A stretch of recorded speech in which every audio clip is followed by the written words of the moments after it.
All right, today we are diving deep into one of your body's most overlooked yet absolutely critical networks. Seriously, it works tirelessly in the background, this silent guardian that you probably don't even think about. Until that is, it sends you a very clear signal that something is up. Yeah, you know the feeling, right? You feel a cold coming on, you run your hand along your neck, and there they are, those tender, swollen lumps. We all call them swollen glands, but what is actually going on in there? Well, it's not a mystery. It's a sign that a hidden system inside you is kicking into high gear. And that is the system we're going to explore. We're going to take a tour of this fascinating world that's flowing just beneath your skin to really understand how it all works. So our journey starts with something that, at first glance, seems like a weird flaw in our body's design. Think of your circulatory system, that massive superhighway of arteries and veins, as the body's main river, right? It's pumping blood everywhere. But this river has a secret. That's right. It leaks. As your heart pumps blood at super high pressure through billions of tiny, thin-walled capillaries to deliver oxygen and nutrients, some of the watery part of your blood, the plasma, is literally squeezed out into the surrounding tissue. And you know what? This isn't a mistake. It's totally by design. But all that escaped fluid, it has to go somewhere. And we are not talking about a tiny little drip.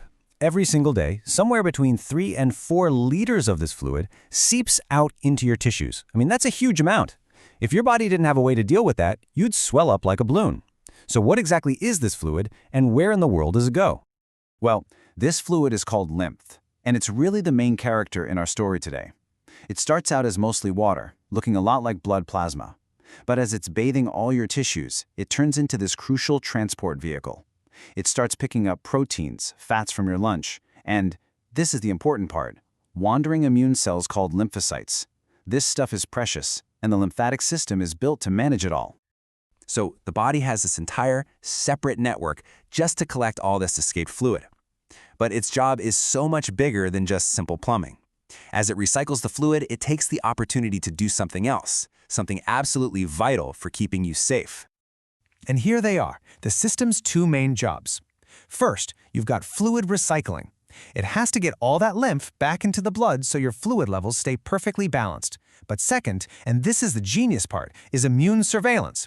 Before it returns the fluid, the system meticulously scans every drop for dangerous invaders like bacteria or viruses. It's a brilliant 2-for-1 deal. So let's follow a drop of this fluid on its journey. After leaking out from the blood, it gets collected by these tiny dead-end vessels called lymph channels. From there, it flows into a whole network of larger vessels. But here's where it gets really interesting.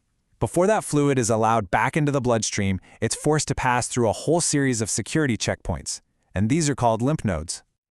Okay, now let's zoom right in on those filters. Because the lymph nodes, that's where all the action happens. These are, without a doubt, the security checkpoints for your entire body. Honestly, the airport security analogy is just perfect. All that lymph fluid has been out there bathing your tissues, right? It could have picked up bacteria, viruses, or maybe even some rogue cancer cells along the way. So every drop is forced through this intense screening process before it gets a green light to re-enter your main circulation. So who's running these security checkpoints? Well, inside every single node, you've got an elite team of immune cells just waiting. You've got your macrophages. They're like the big eaters, just gobbling up any debris and invaders they find. Then you've got the real specialists, T cells, which act like the generals coordinating the attack, and B cells, which are basically weapons factories, pumping out antibodies. They're all concentrated right here, ready to go. And this brings us right back to our very first question. When one of these immune cells in the node detects a threat, boom, it sounds the alarm. It starts multiplying like crazy and calls for reinforcements, flooding the node with an army of cells to fight that infection. And that massive buildup of cells, that is what causes the node to swell up and get tender. It's not just a symptom, it's the sign of a battle your immune system is winning. But, you know, these frontline nodes, they don't work alone. Not at all. They're supported by a whole network of command centers, the major lymphatic organs. These are the HQs. You've got the spleen, which is like a massive filter for your blood, not just your lymph, and it takes out old cells and pathogens. You've got the thymus gland, which is basically a boot camp where those powerful T cells mature and learn exactly who to attack. And then you have your bone marrow, the factory where a lot of these immune cells are born in the first place. So we have this incredible system of guardians and checkpoints. It's amazing. But what happens when the guardians themselves go rogue? This is kind of the dark side of the lymphatic system. And that is lymphoma. It's a cancer of the lymphatic system itself. It actually comes from the very same lymphocytes that are designed to protect you. So instead of fighting invaders, they begin to multiply completely uncontrollably. And because they live in a system that travels through the entire body, it can be a particularly dangerous situation. Now, lymphomas are generally split into two main types. The huge majority, about 90% of cases, fall under this big umbrella called non-Hodgkin lymphoma. The other 10% are a more specific type called Hodgkin lymphoma. And this distinction is absolutely crucial for doctors because it completely changes how the cancer is treated. And of course, recognizing the signs is so important. The most common symptom is, you guessed it, swollen lymph nodes. But this time, crucially, without an obvious infection to explain them. Other key symptoms to be aware of include a persistent fever, drenching night sweats, unexplained weight loss, and this just overwhelming fatigue that doesn't get better no matter how much you rest.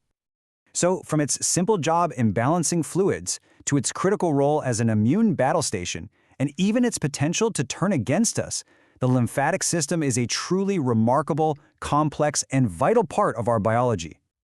This quote really just says it all, doesn't it? The lymphatic system isn't just some secondary plumbing network. It is absolutely vital. Without it, our immune defense would just completely fall apart. And I think the main thing to take away from all this is just the sheer scale and the constant nature of its work. I mean, right now, as you're listening to this, liters of fluid are being collected, shuttled through hundreds of checkpoints, screened for any danger, and then safely returned to your blood. It's this constant, silent, life-sustaining process happening inside you at all times. So the next time you feel a swollen gland, maybe you'll think of it a little differently. Not just as a sign that you're getting sick, but as proof that this incredible hidden guardian is already on the job, fighting on your behalf. Thanks for joining me for this explainer.